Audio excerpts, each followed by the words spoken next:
I lived around the world, all the way from Bali, Japan to Portugal, built multiple seven-figure businesses, and even managed to retire for a few years in 2017, thanks to one single business model: memberships. And in this video, I share 3 things and principles that will make or break your membership business, plus my own examples of the lessons I've learned along the way. Welcome, my name is Darius Lucas, and I want to share with you how I've built these 5 memberships, 3 online language schools in different countries, and 2 memberships as part of my business mentoring company, in total 5 memberships hitting multiple 7 figures, and how I've used these 3 principles to really leverage this idea of a subscription business, and how that helped me create, well, first of all, a lifestyle business, and then slowly transition to actually building a proper company, having 25 people work with me now. Memberships really give you that stability and predictability. Now, there is a lot of noise out there, how difficult memberships are, and I totally agree. They are definitely a marathon. They are not a sprint. You won't build a membership in a day unless you already have a community. So it is something that you take time to build. But once you get going, it's a massive freedom accelerator. So the first thing that will make or break your membership is that you have to see your membership as a block of flats. So you have to imagine that when you create a membership, it's pretty much building a block of flats. I think for a lot of membership owners, what happens is they build a block of flats and now they need to maintain it, but they have no idea how to fill up the flats they've just built, right?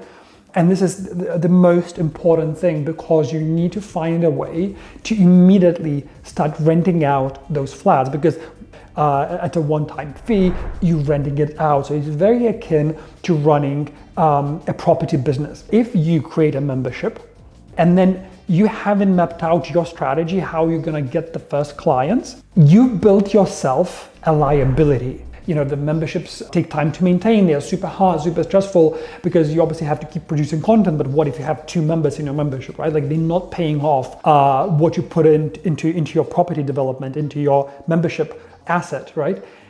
So you have to find a system how you now have built up these flats and how you're filling them up and renting them out. And the best thing around it is to think of a bucket, right? Like, another simple metaphor is to think of your membership business, your membership offer as a bucket, right? You have a bucket, you built this bucket, you bought it, you got it. Now you need to fill it up. If you don't fill it up, if you can't go further, and it will become a massive strain on your time. And here, obviously, you have to think of having built up your audience or your list or your community that is supporting and following you what you do, so that they would want to hop in. So you have to have that following, or you have to have the funds to start advertising, right, and get paid traffic to your membership. And for that, you'll either probably take a freebie route, where you put out a free offer, or you possibly, launch a sort of low ticket workshop, seminar, where people get a taste of working with you, and then will sort of decide to rent with you long term. And when you think of renting out, that also gets you to think about a lifetime cycle. The apartment has to be rentable. Like, it has to be desirable. It has to give what the person is looking for. So once you build your membership, you then shift to that model of immediately renting out the seats in your membership. And the way I've done it as part of my language schools, we started with a small list of 200 people. These 200 people were quite loyal. And then I figured that if 20 people out of those 200 would get my membership, and I was pricing it like $20, £20 at the time. So for me, it was very clear that I was renting out the first flats immediately. I was going to put in some work to attract new people. And the way I attracted new people, I wrote an ebook about how to learn English, how to learn Spanish.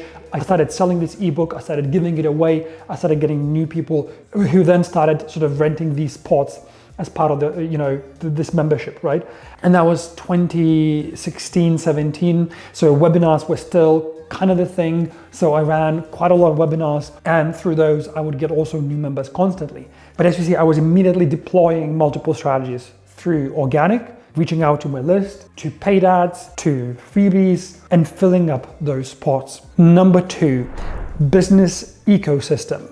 So this is an interesting one because when a lot of people create their memberships, they set out to do something, that is a standalone offer, that's a standalone membership. So they're not thinking of their membership as part of the ecosystem. According to Charles Darwin, we all know that a single organism in nature just simply dies, gets obliterated. And it's the same in the market, especially when you launch a membership, not to get sort of lost in that sea of competition. So how do you go about, and how do you make sure that, your membership is not that single organism out there? And the way to do that is quite simple. It has to be part of a bigger business strategy with multiple automated funnels, bringing in new members every day. So you're no longer thinking that, well, I've created this amazing membership and I'm expecting people to be there. You need to think what comes before the membership and what comes after the membership. Once people join a membership, what else are they buying from you whilst they are part of the membership? Say we have people who are part of our AI growth tribe,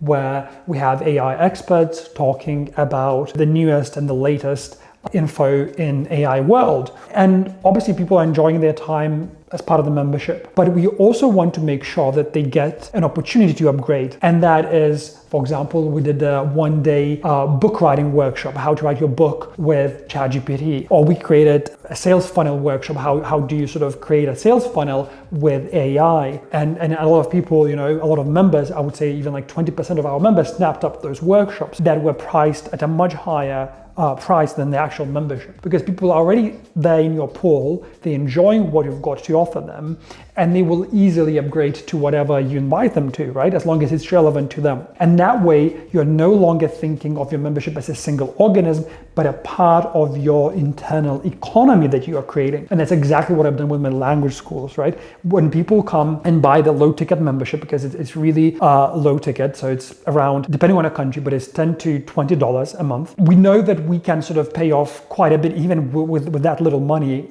We go at scale and we get thousands of members. So the maths do work out in our favor, but at the same time, we know that's not what's gonna, really help us leverage and go at scale. So we create multiple products. So we create audiobooks, we create and run courses with teachers where people can, upgrade to having classes with teachers in groups of 7, in groups of 10, scale that way. But we use that pool of buyers as our base, right? As our tribe. And then we go to them and even we literally ask them, what else would you like us to create? What are you needing right now? What are your problems? And we then literally create offers for these people. That's as simple as that. So then you have your membership becoming the base, right, of your business. It's, it can be funding your overheads, it can be sort of paying your payroll, it can be funding your lifestyle, whatever you want to do with it. But whatever you sell on top, can be your pure profit, for example. And that's why I'm so passionate about memberships. And number 3,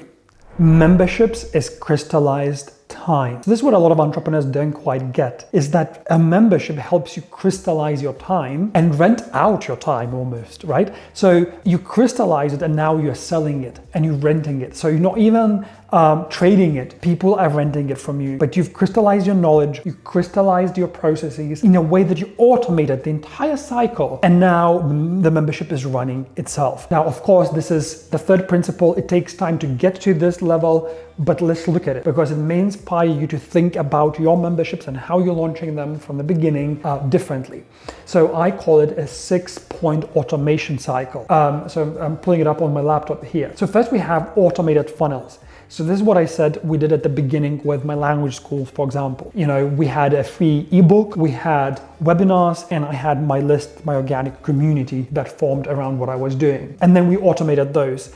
With my business mentoring company, we have the ChatGPT Bible, the Midjourney product. We have other multiple courses. We have the secret guide to ChatGPT, a freebie. So we have, again, multiple things running in parallel, getting people into the membership at all times, because people come, try, our low ticket product, they get to know me, they get my emails, they see my videos, and they join. So we automated that whole process. And once people join, you want that ecosystem. So this is where you have your automated product tiers. So this this is how you think about creating multi-levels in terms of your products and how people can move from one product to the next, even before and after and during your membership. And after that, you want to automate your content creation. So there's this whole process where my team and I look at how to automate our content. So for example, when it comes to our AI growth tribe, a membership around AI, I think it's very important to identify your strengths and weaknesses. I'm super passionate about AI. I'm super passionate about entrepreneurship, but I'm not an expert in AI at the level where I could just easily talk about it and perceive shifts in the market. So then we went out and hired an amazing AI expert who is in the trenches all day long, learning about AI, teaching AI, and we get him to run classes. Then we go out and find a writer who's super passionate about AI, and all she does all day, I think, is just reads about AI. So we invite her to write newsletters for our community. So again, that gets automated. And whilst not everybody can outsource and not everybody can hire, because obviously at the start you have these limitations, like financial limitations. So a lot of the time what we do, for example, as part of our 7-figure accelerator, where we teach online business, offers, subscription model and all of these things, my marketing manager and I, for example, once a month, we sit down to talk about what we've done that month in our business, what worked for us, what didn't work for us. And in that way, we're kind of automating the content creation because it doesn't require us sitting down and spending like 5 hours creating a completely new curriculum. We're just sitting down and talking about what happened in our business that month, deducing the learnings for our community and saying, this is what you could do, this is what we did, this is what worked for us, these ads worked for us, these ads didn't work for us, this funnel worked, this funnel didn't work. So this is how it sort of gets going, and you can find these ways, the smallest possible ways, to automate your membership. And this is where obviously AI comes in. There are multiple AI tools that can help you repurpose your content and post and sort of keep your membership thing going. And obviously you get to the level where you start automating your processes through